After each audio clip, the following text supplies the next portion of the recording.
ফাঁকা বাড়িতে গলায় ফাঁস দিয়ে আত্মঘাতী বৃদ্ধ, চাঞ্চল্য রায়গঞ্জের সুভাষগঞ্জে। ঘটনা তদন্ত শুরু করলো পুলিশ। সোমবার দেহ ময়নাতদন্তের জন্য রায়গঞ্জ মেডিকেলের মর্গে পাঠালো তারা। মৃতের পরিজনেরা জানান, মৃত বৃদ্ধের নাম গোপাল পাল, বয়স আনুমানিক 60 বছর, বাড়ি রায়গঞ্জের সুভাষগঞ্জে। পরিবারের দাবি, রবিবার সন্ধ্যায় ফাঁকা বাড়িতে গলায় ফাঁস দিয়ে আত্মঘাতী হয় ওই বৃদ্ধ। কিন্তু কেন সে এভাবে আত্মঘাতী হয়েছে তা বুঝে উঠতে পারছে না পরিবার বলে দাবি। এদিন এই বিষয়ে মৃতের ভাইপো বাদল পাল কি জানাচ্ছেন শুনবো। আপনার নাম? বাদল পাল। যে মারা গেছে কি হবে আপনার? জেঠু। কি নাম ওনার? গোপাল পাল। বয়স কত? 60 বছর। বাড়ি কোথায়? সুভাষগঞ্জ। সুভাষগঞ্জ কোথায়? সুভাষগঞ্জ গার্লস স্কুলের মোড়। কি হয়েছিল ঘটনা? ঘটনা, কাজে গেছিল, কাজের থেকে আসছে সন্ধ্যার দিকে।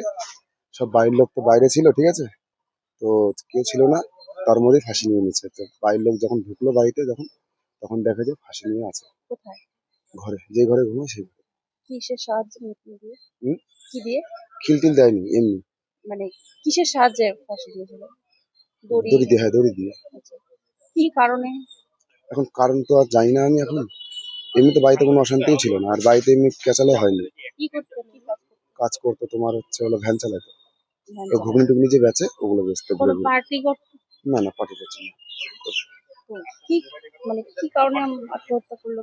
সেটা তো এখন আমরা তো জানি না সেটা। আমার বাড়িতে তোমার দূরে, জেঠুর বাড়িতে সুভাষগঞ্জ। বাড়িতে কোনো অশান্তি বা কিছু? না সেগুলো হয়নি। জেঠিমার নাম জানা আছে? না, জেঠিমার নাম নেই। ছেলে মেয়ে? হ্যাঁ, ছেলের নাম রাজীব পাল। রাজি। রায়গঞ্জের সুভাষগঞ্জ থেকে নিজস্ব প্রতিনিধি রিপোর্ট, টাইমস 14 বাংলা।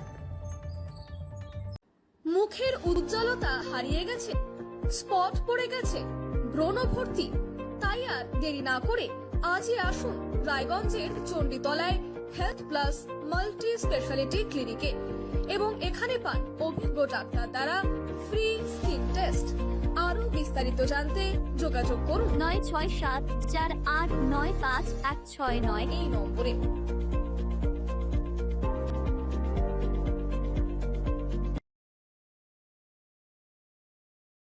আজ তোমার বিয়ে সাজলো নতুন সাজে